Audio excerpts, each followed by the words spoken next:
Welcome to Barton Connections. Today we're visiting with Dr. Harlow Head, a Barton College trustee and also Professor Emeritus of Geography here at Barton. We are so excited to have you with us today, and we look forward to just visiting with you.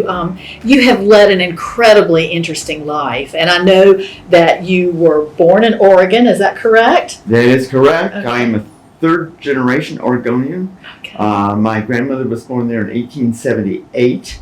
She was the next to the youngest of a family of 12, and most of her older siblings were born in the Midwest, and the family went across the plains in a covered wagon on the Oregon Trail shortly before the first railroad was built. Once the railroad was first built, nobody's going to spend 6 months trudging along with a wagon when they can take a train, and I'm sure trains were far slower then than they are now, but anyway, it was a huge difference, and so that's what they did. They came out of Missouri, I believe.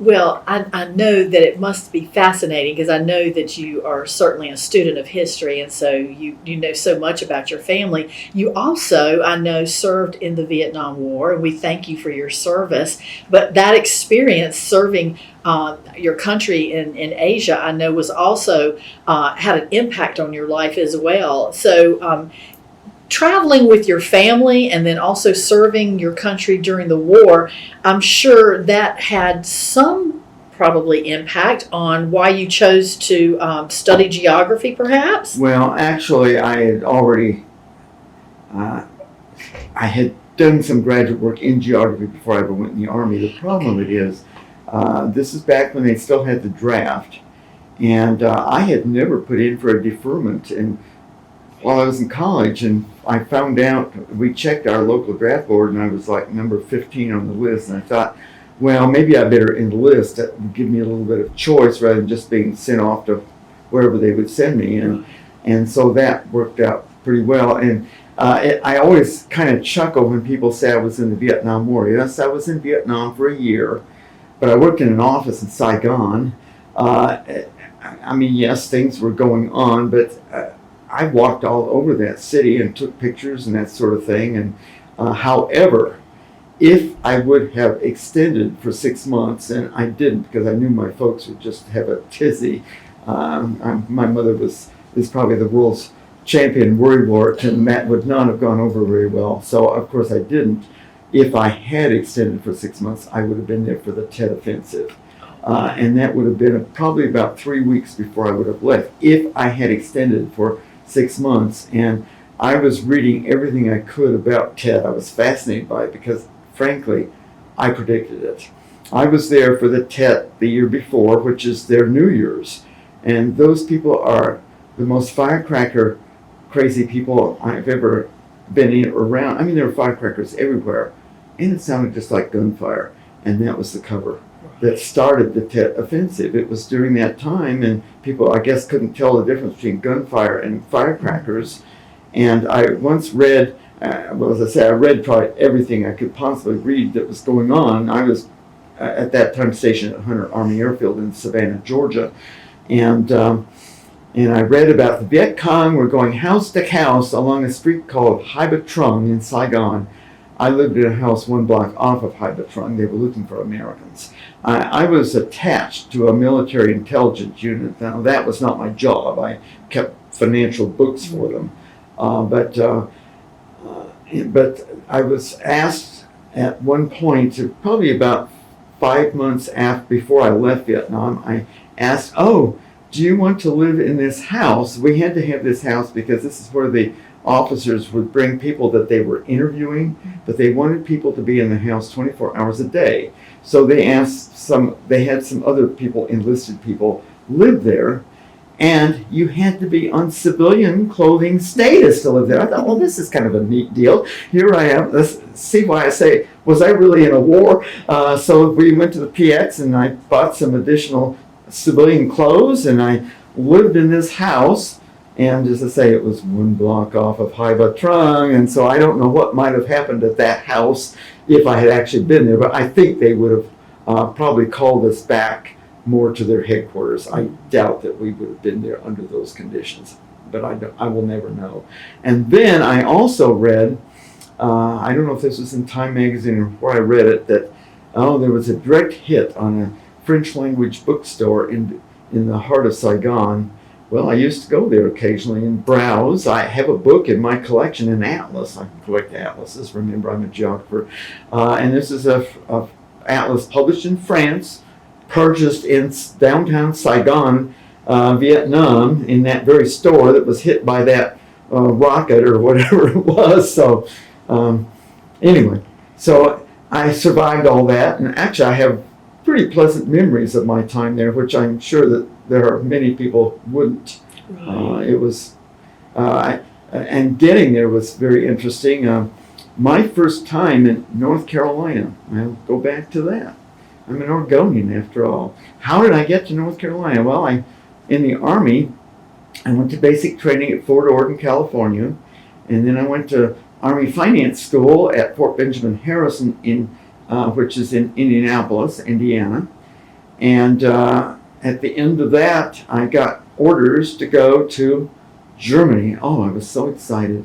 Oh, I was going to go over there, and I know people who've done that, and they buy a car over there, and in their off time they can explore, and oh, this is great. Well, after about 2 or 3 weeks of knowing about those orders, we got a notice that the orders were canceled. We were going to be going to an undisclosed location overseas, and of course everybody knew what that was, and we would be going to Fort Bragg, North Carolina, to be prepared to go there. So I was actually at Fort Bragg for, I think it was a few months. I don't remember exactly how many, 4 months or something like that. Where this group got all of its equipment together, and then we flew out of the Air Force Base at next to Fort Bragg. I think it's Pope Air Force Base, but anyway, we flew from there to Travis Air Force Base in California, got on a ship in the Oakland Harbor, and sailed down the California coast for 24 hours to San Diego. Why they didn't fly us to San Diego in the first place, I do not know, but anyway, and 3,000 Marines came onto the ship. And I think altogether it was about 5,000 people were on this ship. It was a floating sardine can. You could describe it that. The bunks, I think they were stacked 6 high, and if you were in your bunk and you raised your knees up, you'd be hitting whoever was above you. But anyway, and it was 22 days we went across the Pacific, which, interestingly enough, counted on our year's deployment there. So technically I was in Vietnam a little less than a year. We flew back, so I didn't do the ship thing then. And when we arrived, I think that brought the number up to, what was it, 300,000 troops we had there. It was some number with a lot of zeros. I don't remember the precise number, but I think that was it. So, and then we got off.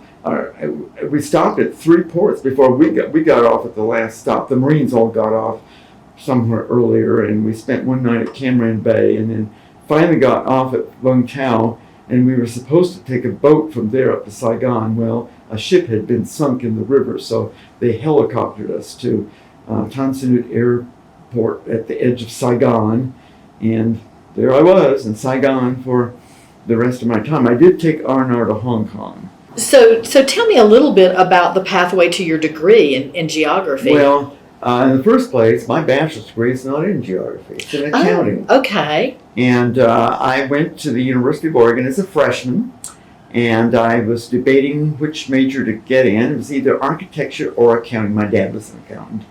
And I've always loved drawing. I used to draw house plans as a child. I'm sure they wouldn't be very good houses, but anyway, I did that. My parents built a house had a house built when I was in 3rd grade, so I saw all this process of what they did, and I thought, well, that was very interesting, and I've always been interested in architecture. But anyway, but I ended up opting eventually for accounting, and I graduated with that degree. And it was after I graduated to go on to graduate school. My dad once made a comment to me. He said, and I had good grades in accounting. I was even in the Accounting Honor Society. Beta Alpha Psi is the fraternity for it. But my dad made a comment once, you seem to be interested in a lot of things more than accounting. Well, he hit the nail right on the head. And I use accounting all the time in my personal life. I mean, I keep my books as if I'm almost like I'm a business, believe it or not. But yeah, I've always been interested in other things. And so, yes, I shifted over to geography, and I took most of the courses, I think, for a master's degree. And that's when I went back and told you about checking into my draft status. And I thought, well, I had to prove to myself I was not in graduate school simply to avoid the draft, because I didn't think that would be a very good recommendation on myself on it. So I decided, well, let's go ahead and get this thing over with and do that. And that's what I did. And so I took, it was a 3.5 year hiatus from, because when you enlist, it was 3 years. If you're drafted, it was 2 years. And so I was in for 3 years, and as I say, I basically have some rather pleasant memories of the whole thing. But and then I went back and finished the master's. Well, I wrote a thesis for a master's, and my advisor said, and he read it, and I think a committee read it. He said, "You have not written a master's thesis. You've written a good start on a doctoral dissertation." And so I said, well, just in case something might happen that I don't actually finish the doctoral, let's go ahead and get the master's. And that was done pretty easily, not long after I returned to school. So then I went on, and yes, I reworked the thesis and added a whole lot of things to it. And of course, writing a dissertation is an interesting process, because in the process of researching things, whole questions pop up that you didn't even know existed, and that leads you off in a completely different direction. And so there was quite a bit of that diversions, things that actually ended in it that I had no idea those topics even existed at that time. And if you look, there have been 2 editions of the official Atlas of Oregon, and my maps make 2 pages in each of those editions. They're there. And I think my name is actually in it. And a neighbor of mine in Oregon told me, this is about 2 years ago, he's a member of the Oregon Historical Society, and so am I. And I've been a member ever since I was in graduate school, and I get this quarterly magazine, and I am way behind in reading it. I've got a bunch of copies. I say if I live to be 95, maybe I'll get them all read. But up till now, I just simply haven't had the time to do all that. But anyway, he said that, there was this article, and it referred to my dissertation. I haven't read the article yet, but I'm looking forward to someday maybe getting to that article to see what they say about it. But and he called me and said, "You're in it, this issue." So that's what happened. Congratulations! That's wonderful. I think that's a. And I should tell you, after tribute. I came back from Vietnam, I had 15 months left in the Army. And of course, you don't ask, well, I want to go here. I mean, you go where you're sent. And I was sent to Fort Stewart, Georgia. And I don't know if anybody here in northeastern North Carolina knows about Fort Stewart, Georgia, but it is in the piney woods of South Georgia, probably 60 miles out of Savannah. And I spent one night there. And it was the best thing that happened to me, because I was reassigned to Hunter Army Airfield in the city of Savannah. And Savannah is a very interesting city. And I was finishing leave. I think it was 3 weeks leave after I came back from Vietnam. And my dad took vacation, and we made it a family trip across the country. We towed my Volkswagen behind their car, drove across the country. We visited relatives in Iowa. On the way, we visited the Biltmore estate in Asheville, in the South Carolina state capital. I remember that, and arrived in Savannah. And when I was in Vietnam, my parents subscribed to the local hometown paper from my city in Oregon. While I was there, of course, because of the mail, I wouldn't get it very quickly after it was published. But I read about this very prominent couple from my hometown, Otto and Phoebe Ewaldson. And he was a member of the local school board for years, and they owned the main bookstore in Medford and gift shop. In other words, if a woman was going to have a gift registry, that they went to Swim's. It was named after Mrs. E. Walton's family, which was Swim, and it's a really an antique-looking building in downtown Medford. It was really a highlight of the downtown at one time. Unfortunately, the store doesn't exist anymore. But I read in the paper, and I was in Saigon, an article about Mr. and Mrs. Otto Ewaldson of Savannah, Georgia. And I thought, what? What in the heck is that all about? And my parents knew that the Ewaldsons were in Savannah. And so my mother said, oh, I used to know Mrs. Ewaldson.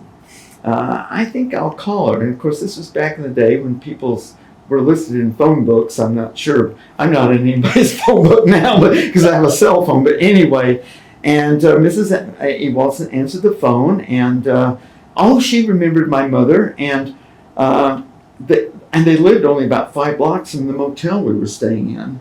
And so she said, I'll come over and pick you up. So she did. Well, they lived in a very historic house in the heart of the historic district of Savannah.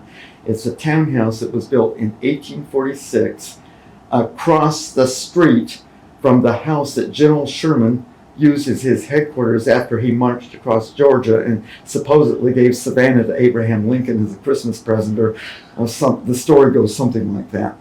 And the Ewaldsons said that when they bought the house, they were only the 4th family to ever own the place, that they did a lot of repainting, and they discovered that all of the hinges and metal in the house had a date on it after the Civil War. So they assumed the metal was stripped out of the house during the Civil War, and new hinges and things were put up. And probably Sherman had some of his staff living in that house. And I just was in Savannah a few days ago, and I took pictures of that house, and I thought it was interesting. I love that district with all the squares in it. So, I thought, well, yes, my friends lived there, and I had a very interesting experience with them. I worked at a supply depot for Hunter Army Airfield, where if there was it was a helicopter training post. And if a helicopter needed a new engine, they called our office, and we apparently shipped engines out. And I was the bookkeeper. I wasn't one handling engines or any other parts, but and they had 2 shifts. And we didn't have a graveyard shift, but we had a shift that started in the early morning and ended in the kind of 3:30 or 4, and then there was a shift that went from maybe to 11 p.m. or something. And we shifted every 2 weeks. There was a black guy in our group that had a family in Savannah, and he didn't like the night shift. And so it was arranged that he and I would be paired. I would be permanently on the night shift. He would be permanently on the day shift. And I got up in the morning when everybody else was getting up with reveille, putting their uniform on. I was putting on a white shirt and tie and driving off base because I worked for Mr. Ewaldson in a hospital supply company that was founded by his brother. It turns out Mr. Ewaldson grew up in Savannah. I did not know that until I was there. And then I would come back in the late afternoon, put on my uniform, and go off to my Army job later. I mean, I don't know if too many people have that as part of their military career history. It's a bit unusual, to say the least. And the interesting thing of it is, he wanted to hire me, and I turned him down. After I got out of the Army, he wanted me to stay there. And it was just a few days before I got out of the Army, he called me into the office and said, we're going back to Oregon. Apparently he and his brother must have had some kind of a dispute. I mean, I know none of the details of that. And so I've actually stayed in the Ewaldson home in Medford, Oregon, just a few years later. But that was part of our joint experience there. So, that's great that you were able to. And when I was stationed there, I had leave, and I used up all my leave. I think it was almost 3 weeks. And I drove all the way up the East Coast to Maine. I said, well, I'm never going to live in the East. I'm going to explore these states. I also took a leave and went all the way to Key West. So I was going to explore the East because I would probably never be in the East again. Well, that didn't quite happen, as it turns out. Well, that's a perfect segue to my next question, because I was going to ask, what led you? How did you come to Atlantic Christian College, which is now Barton College? But what path brought you to North Carolina to teach? That's an interesting path too. Now you have to realize when I finished my dissertation, and I'm so glad I had it finished and my degree in hand before I started teaching, because I know so many people that got a teaching job, but they were still on the side trying to finish their dissertation, and it must have been awful. But anyway, and this was, you have to remember, before the internet. Things were done differently then. I sometimes wonder, could I be hired nowadays with the procedures that they use now? I mean, I don't know. But anyway, what happened is a lot of schools around the country would send out, if they had a vacancy, they would send out notices to colleges that had departments, graduate departments in my field. And I think I sent off about 25 resumes. I did not send one to Hunter College in New York City because I couldn't imagine myself living there. And it came down to 2 institutions that expressed some interest, apparently, and Atlantic Christian was not one of them. That's a little later story in the whole thing. One of them was the University, what was then called the University of New Orleans. I think it is, or it might be called Louisiana State University of New Orleans. I know there's been a change of name, and I don't know which way it was which, but anyway. And there was a guy who was a graduate student at Oregon that left a year before I got my degree that was there. So I sort of had a little bit of an inside thing there, and really wasn't all that wild about living in New Orleans. It's an interesting city to visit, but living there, I'm not sure that was quite for me. And the other one, interesting enough, was sort of a competitor of Atlantic Christian. That was Campbell College in Buies Creek. And I never came there for an interview. They interviewed me over the phone. They interviewed my dissertation director. They liked the resume. And I was hired sight unseen. I don't know how many people would be hired that way nowadays. I did not have my dissertation quite finished. I finished it at the end of summer school, and I did have it completed before I arrived. And so anyway, the first question I was asked when I arrived in Buies Creek, is your dissertation completed? I said, yes, that's taken care of. So, and I was there for 3 years. And then there was and it's a long story that I'm not going to go into all the details, but it turned out that there was a vacancy here. And Campbell at that time was having a decline in enrollment, so they were going to convert the geography position to a part-time position, which of course was not what I was interested in. And there was a colleague in my department there who actually went to Atlantic Christian College for 2 years before he transferred to Duke. And he remained a close friend of J.P. Tyndall for years afterwards. And he learned from J.P. that, there's a geography position open there. So it was almost like an inside story. I mean, again, how many people would have quite that arrangement to come? So I was contacted, and I came up for an interview. Meanwhile, I also went to Miami University in Ohio for an interview, and I told the people there that, I already had a contract in hand, and I was one of 2 people they brought in up there out of, I think, 44 people who applied. But anyway, I needed to have a decision pretty quickly because I already had a deadline on the contract from here. Well, anyway, I ended up here, and they asked me, can you start in summer school? Well, I guess so. So I actually started in the summer. I had a 3-month seniority over Chris Wilson, who was hired, the art professor who was hired the same year I was. So could you talk to us a little bit about some of your memories of teaching here at Barton? I'm sure over 3 decades you've got lots of stories you could share. Oh, I have. We'd love to hear a little bit about those experiences. Well, I have. It's interesting. If you count Campbell and the 33 years I have here, I think I had over 7,000 students in my teaching career. Now, do I remember all 7,000? Well, no. I doubt that any human being could.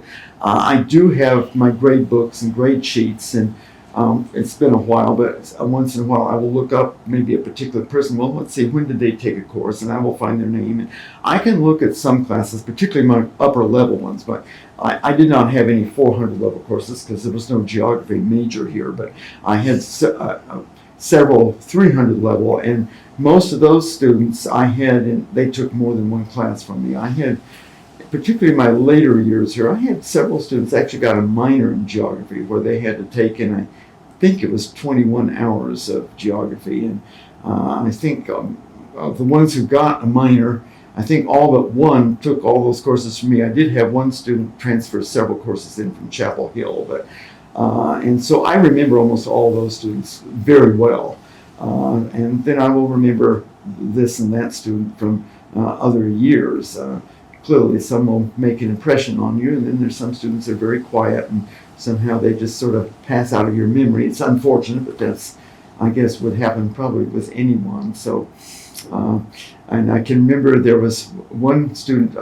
Her name was, I don't know if I'm allowed to say names, but her name was Judy Ann Sabella, and she's married now and has a different name. And she took several classes from me. I cannot remember if she completed a minor or not, but anyway, I was talking about something in a class that to me seemed like it wasn't all that far back. I mean, I have memory of all this, and it might have been when I was in graduate school. It might have even been in my early years of teaching, some big news event that took place in the part of the world I was talking about. And anyway, I indicated this wasn't all that far. I think I made some comment to the effect that, oh, this was a fairly recent event there. Well, it turned out it was about when these kids might have been toddlers. And of course, they had no memory of it because they weren't old enough to know anything about that. And finally, Judy Ann blurted out loud, and she had a way about her, "Dr. Hand, how old are you?" And I didn't answer. I never revealed my age in class. I sort of skirted around a little bit. I think maybe some of the smarter ones might have been able to come fairly close, but I never really was. But I will always remember that incident and how she spoke, because, as I say, I have good memory. I actually attended her wedding some years later. So that's a great memory. Well, you saw a lot of changes happen on campus. The campus grew a lot during those 3 decades you were here. Is there anything particular that stood out about the campus or the personalities on campus? It looks a lot nicer now than when I came. For example, the parking lots, many of them were gravel in those days. The building where the library was built after I came here. The library then was what is now Hardy Center, which is part of the School of Education, and it wasn't even connected to Belk. They were two separate buildings. There was a wide passageway between the two buildings, and the day I came here for my interview, they were removing an old house that was where the nursing building is now. Wow. So I know exactly when that was. When I came here for my interview, there was a little cafe across the street from Harper Hall called Tweedy's, I believe, and that burned before I actually came to take up my job teaching here. So I think it was in May of '74 that it burned, because I came here for an interview probably late April of '74, and remember, I started teaching in summer school. That was around the 1st of June. So we can almost date that fire. It was gone when I started teaching, so I have no experience of Tweedy's, which I'm sure most of our students now have never heard of, but the old timers probably have a lot of stories that they could tell about that place. And of course, Lee Street, which is now the kind of just a walkway through the center of campus, was a street with, and I remember one student, I will not name him, but he was very much a mama's boy.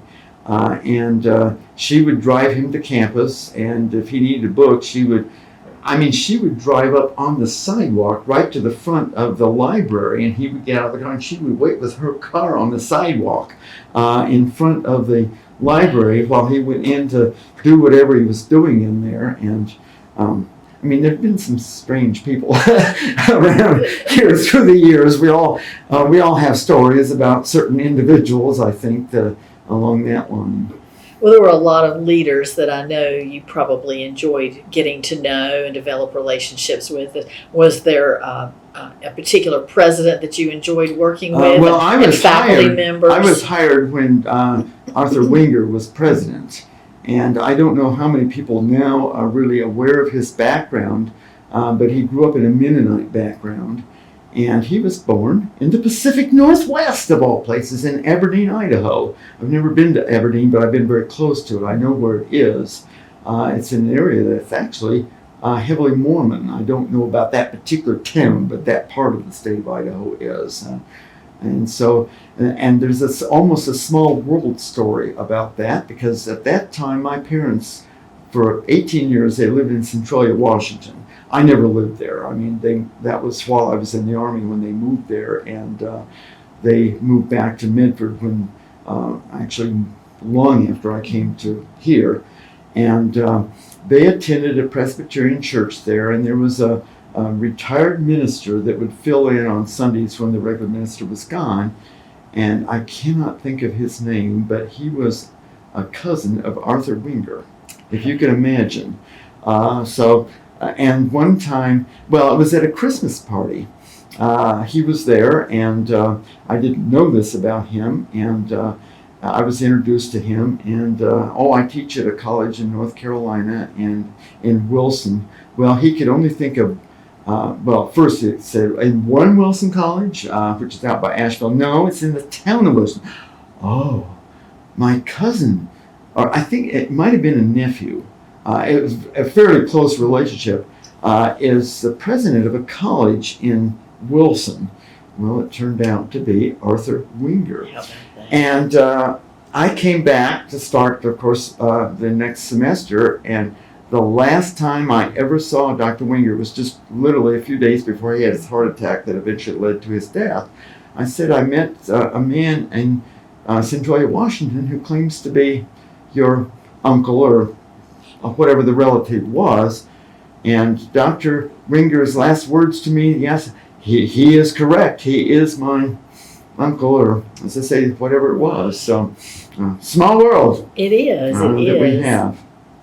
Are there others that you remember? I know you had a very close-knit department that you worked within, with the history and social sciences. Are there, do you have memories of working with some of those faculty, or are there other faculty or staff members? We all have memories of each other. We have memories of Dr. Walter Anderson, whose office was described by another one as the county landfill, because nothing was ever filed anywhere. I mean, you go in his office, I don't know how he found anything, but it was, he somehow got through it. And then, of course, any old timer around here knows about Ed Holloway, who was a character in his own right, never owned an automobile, didn't have a television set, and yet he could be a very funny teacher. There was a period of several years that he had a class on Tuesday, Thursday, right across the hall, the period after I had just returned my office from having a class. I always kept the door open to hear what in the world stories he was going to tell. And I never will forget him describing not King George III, but King George IV, who apparently was quite a weirdo, to say the least. And I mean, I just couldn't concentrate on anything else because I was listening to what he was saying in the classroom. And this was in one of his classes? Yes, yeah, it was a regular history class that he was teaching, and it was very interesting. I mean, he's a person I particularly miss, and of course he was one of the campus characters, to say the least, and we've had several over the years, I think. Well, following your retirement, you had a whole nother wonderful experience because you began traveling back and forth. You had two homes, one in North Carolina, and had purchased a home again in Oregon. And so you would make yearly treks, I believe, back and forth across the country. That is correct. I will tell you how that came about. I know people, and we all do, who retire, and once they're no longer working, they literally do not know what to do with themselves. I mean, to me, that is an incredibly sad situation. I mean, apparently they've never developed any hobbies. They don't read much or travel much. I mean, and quite often people like that, they actually die early because they literally mentally almost die. I knew that would not be my problem. My problem is exactly the reverse. I have told many people over the years, I wish there were 48 hours in a day instead of 24. I can't do all the stuff I want to do in 24 hours. In fact, actually, recently I found myself saying, I wish there were 72 hours. I mean, it's expanding my wish, but obviously this is a totally unrealistic wish. I mean, you have to live within time allotment you have. Fortunately, my health has stayed very well. I do read quite a bit. I do take 2 news magazines. One of them I think I will drop. And Dr. Dolman, retiree of the education department with whom I stayed with, he and his wife actually for several days before this interview, handed me a small magazine that I never heard of that is a wonderful summary of world news. It's not long at all, but very good. And I think when my Time subscription runs out, I may get that one. But I take the Economist magazine, and I never will forget, we had an editor of the New Republic, which is a political magazine, I think based either in Washington or New York. The editor was here on campus and gave a lecture, and there were students in the crowd, and somebody asked him, "What is your best source of news?" And he instantly said, The Economist. And I thought, oh my goodness, that's what I've been telling my students for years, that I take this magazine, and I've actually had a few students who did subscribe. It's a fairly expensive subscription, so it's not something that most students would get, but I've insisted that it be in the library all those years. So anyway, I read that, and of course I told you I'm way behind in reading the Oregon Historical Quarterly, and I have some other things I subscribe to that are in the same category. So I do that, and then I keep a personal journal, and particularly on the days of my trips, I write up a lot of stuff, and I'm way behind in doing that. But I went to a convention of the Southeast Division of the Association of American Geographers in Charleston, West Virginia, the year that I retired. Our conventions were always the Monday and Tuesday before Thanksgiving. So because we were having no classes on Wednesday, I could make a little vacation out of it and do some touring after the convention was over. And this was in Charleston, West Virginia. And I was hiking in the New River Gorge, which that river has been declared by the National Park System a national river. And there's actually a visitor center run by the National Park Service there. And there's a very famous suspension bridge. It's not terribly old, but it's on the quarter that honored the state of West Virginia. Each state could pick what image they wanted, and that bridge, the New River Gorge Bridge, is on their quarter. And it was a gorgeous November day, and I was walking in these woods, and there was a river down there, and there's a railroad on each side of the river. And I have learned that they were one-way railroads. The trains going one way were on one side of the river, and the trains going the other way were on the other side of the river. And every once in a while, a train would go on. They were generally coal trains. This is West Virginia, after all. And I thought, oh my God, what would happen now if I moved to Oregon? Because I thought, as soon as I retire, I'm going to be out of here. Now I will go to Oregon, and that will be it. And I said, if I go to Oregon, how am I ever going to explore places like this in the East? Here it was. And I knew there were a lot of places in the East I had not yet really discovered. And it was almost right there. Well, I will keep the house in Wilson, and that will be my base in North Carolina. And yes, I will go ahead and buy a house in Oregon. And of course, my first thought was I would spend most of the year in Oregon. And yes, the few times I might come to the East, that I would have a kind of a base to work from. Well, and I don't really remember the mental process that turned that equation around, because I ended up ultimately, particularly once I got on the Board of Trustees, spending I tell people I spend 7 months in North Carolina and 4 months in Oregon. Well, now do the math. What does that add to? It does not add to 12. What happens to this 12th month? 2 weeks each way, I would drive across the country. And I did that. I went out to Oregon the fall of the year I retired. I actually left on September 11th, which, of course, everybody knows for a completely different event a few years earlier. And I was gone about 6 weeks, I guess. And I looked in my hometown. I looked in Eugene. I looked in Corvallis. I looked in Salem, and at houses in those. And I ended up buying a house in my hometown, 7 houses up the street from a cousin of mine. And I was staying at her house when I was looking in Medford. But anyway, and I bought that house. And starting in 2008, I couldn't occupy the house immediately. In 2007, there was a woman living there. She wasn't going to move until about 3 months later. And so I spent 2008 was my first summer, and I did that every summer through 2018. And I would spend 2 weeks driving west. It was always 14 days in each direction. and I did a lot of different routes. I have driven since I've retired in all 48 of the connected states. I've been in Alaska and Hawaii, but that was before I retired. And I'm planning to actually go on a Barton-related trip to Alaska this summer. So Great. I will be in Alaska.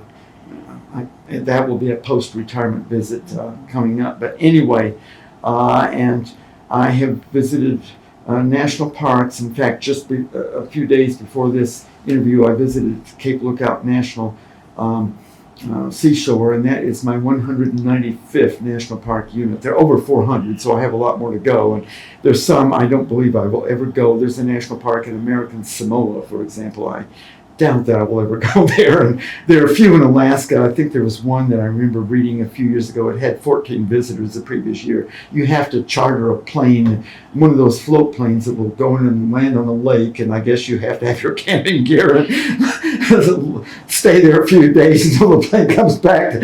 And so I rather doubt that I'll be visiting that park, and I'm sure there's some others in similar situations to that. But yeah, and I've been to I actually have seen all 50 of the state capitals. There's a book that you can get stamped at the national parks, and the 195 figure I came in goes back to when I first got the golden age pass, which I don't think they call it that anymore. But if you're a senior citizen, and that it really starts, I don't know if it's 60 or 62, you pay. And when I got it, I think it was only $10. And you get free admission to all the parks for the rest of your life. It's not something you renew each year. And I see these parks, oh yeah, $30 admission charge. Well, show them your card, and that's it, you're in.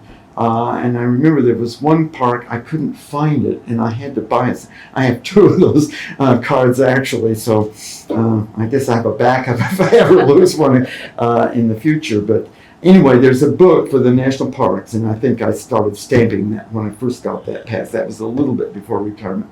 I have two other booklets that you get stamped. One is at state capitals. I have 45 of them stamped. The only one east of the Mississippi, and I was in the city last year, is capital of New Jersey, and I was there on a Saturday, and I'm not sure the New Jersey Capitol is open on Saturday, but the whole building was surrounded in scaffolding. So I think it was closed to the public because of a renovation project. There's several state capitals that have been closed for sometimes as much as 3 years while their buildings were built in the late 1800s, and they simply have to upgrade them.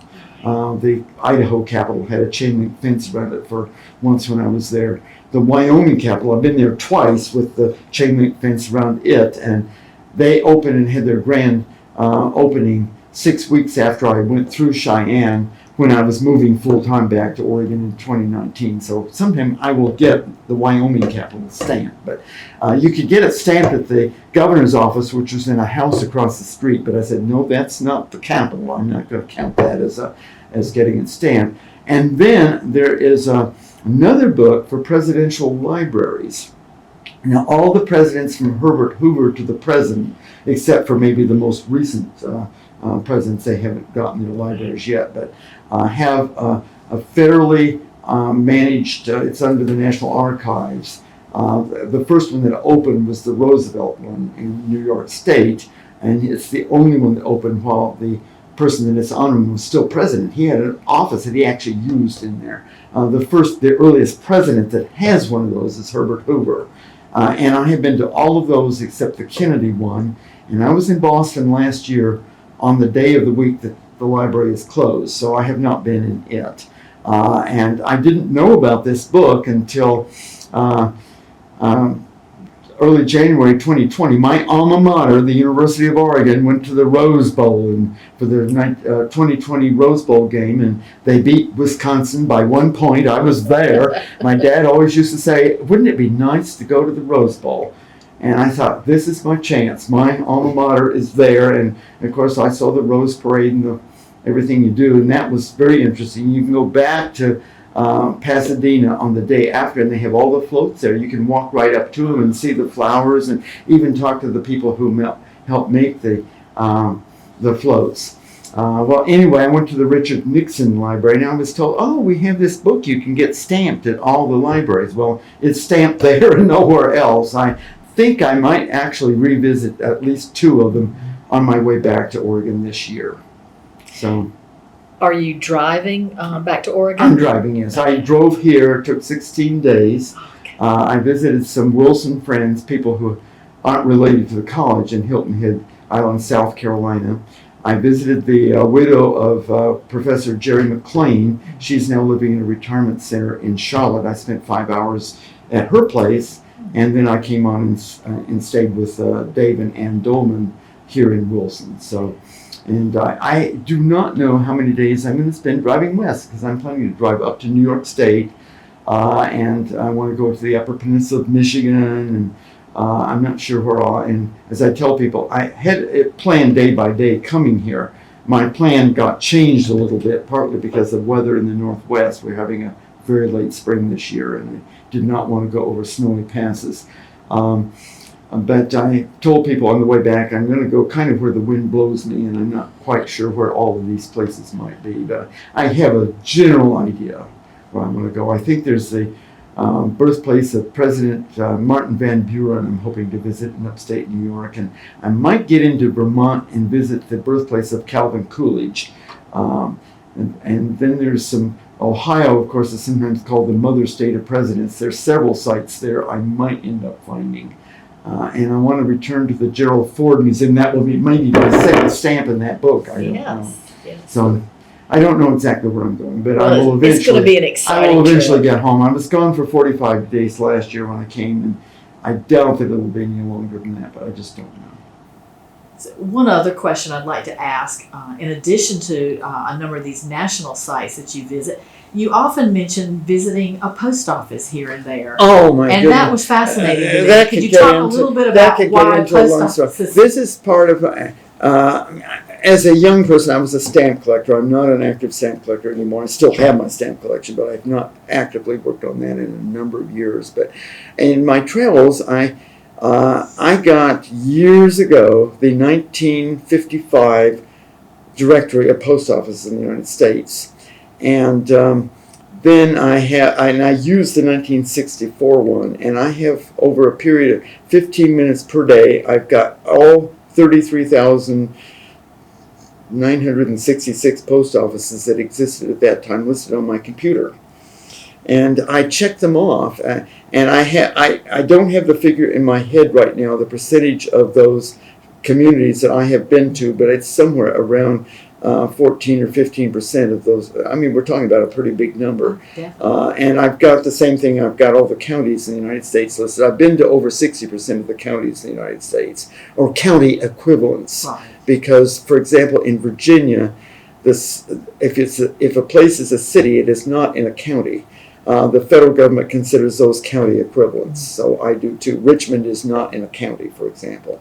And of course, Louisiana calls their counties parishes, and Alaska does not have counties. They have a whole bunch of other things that are county equivalents. But I've been in over 60% of those, and I haven't actually tallied the ones that have come through coming back here. I have not added a lot of new ones, but I've added a few, I know. So anyway, yes, I'm most interested in hunting up these little tiny towns, some of them that no longer have post offices. You can sometimes go into a community, that was the post. You can see a building that obviously was a general store. It's closed now. And there's some that even have the word post office on them, even though it doesn't operate anymore. So yeah, I hunt up a lot of it. And that gets me into a lot of back roads, hunting up these places. And so it's been fun. That's sort of a little addendum or addition to my wandering around the countries, is hunting up various communities.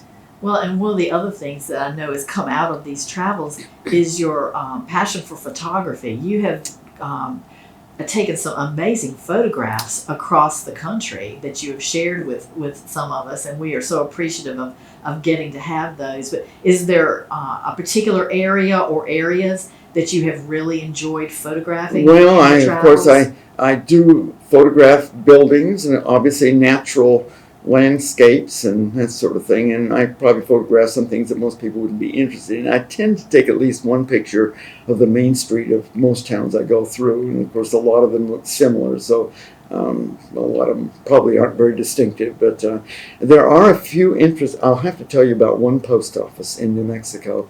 I cannot remember the precise name. It's a name that begins with a T. And the town was on the map at a junction in the road. Well, there was nothing at that junction, but there was a sign at the road that indicated go this way.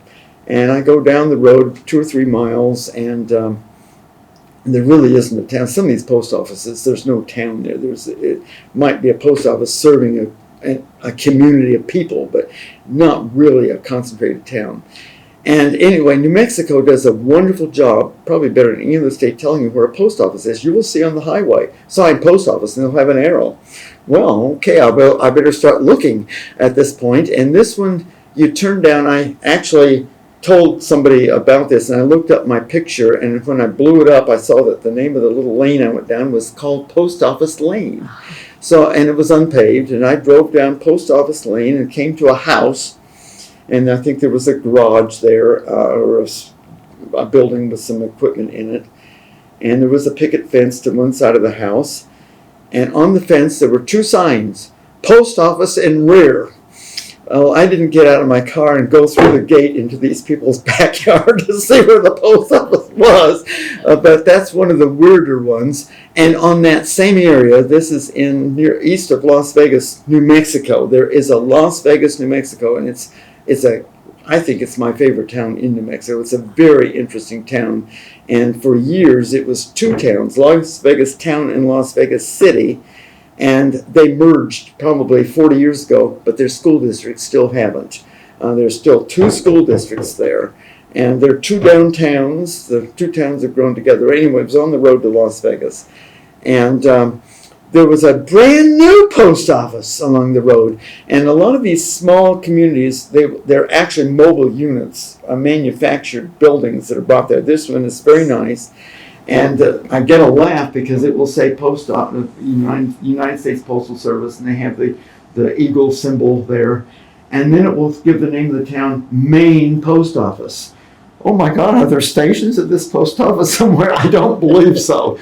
And this was in the desert, there wasn't a building in sight. I don't know who in the world goes to this brand new post office. And that wasn't probably more than 10 miles from the one that was in the backyard of this house. So those are probably 2 of the stranger ones that I've been to. But that is fascinating. So now in retirement, you are a professor emeritus and a member of our board of trustees. So you are definitely connected to Barton. And so that means the world to us. We're so glad that we still have you in the life of the college in new and different ways. What makes you want to stay connected to this college? Oh, well, I remember my dad said, I've never married. And he said, the college is almost like your family. And in a sense it was. And it's remained a bit that way, even though that I live 3,000 miles from here now. And I know after I retired, I never attended all the athletic events, but I did go to most of the basketball games. And of course, by the way, the national championship was the year I retired. And Dave Dolman and I we had a group of people, a few students and mostly Wilson townspeople. We were in Berlin, and I just learned from somebody a day or 2 ago that some of the people actually somehow were able to hear the game. I didn't know that, but somebody came into the breakfast room in a hotel in Berlin and said, Barton College won the national championship. And it was quite a shock because we were the definite underdog going into the tournament. And I think Barton set a record in the NCAA for the number of games we had that were overtime games that year. Was it 9? Something like that. And we won every one of them. And I think there was one, wasn't the semifinal game in the national tournament an overtime game? And of course, we won against a team that was the defending national champion, and I believe they were undefeated going into that game, and they won the national championship the next year. And I have to tell you a story. I visit college campuses all over the country, and I visited Winona State, and maybe 2 or 3 years later, it was pretty early in my retirement, it was a beautiful Saturday day, and there clearly were groups of prospective students being, you could see such groups going around the campus, and I got to talking to a man who I think was in the athletic department there, and I told him I was a retiree at Barton College, and he said, "Oh, that school," in that voice. But he was very friendly. Oh, he wanted me to stay for their football game that day. Well, I had other places I needed to go, so I didn't. But he was very nice, but he was not happy to hear the name Barton College. That was quite evident. And the weird thing is, I think Ron Levency got his master's at Winona State. So it's, again, another very small world story that you can say there. It is. Well, we just love that you stay connected. That means so much to us, and we hope you're going to continue to stay connected with Barton for many years to come. We will want to continue to hear about your adventures, so keep us posted. We want to know. Send us some postcards or photographs. We love getting to hear from you, and we appreciate your taking time today to talk with us. So thank you so much for sharing some of these wonderful stories with us, and we hope you'll come back and visit again soon. Well, we hope so. I have one more year on the board, so I expect to come to Wilson at least one more time. But I'm to the age, probably I will eventually reach the point where maybe long distance travel will no longer be part of my life, but who knows? Well, we're glad that it still is for now. Okay. But thank you so much. And thank you to all who are watching this show. We appreciate your staying connected to Barton, and we look forward to bringing you future editions of Barton Connections. Thank you.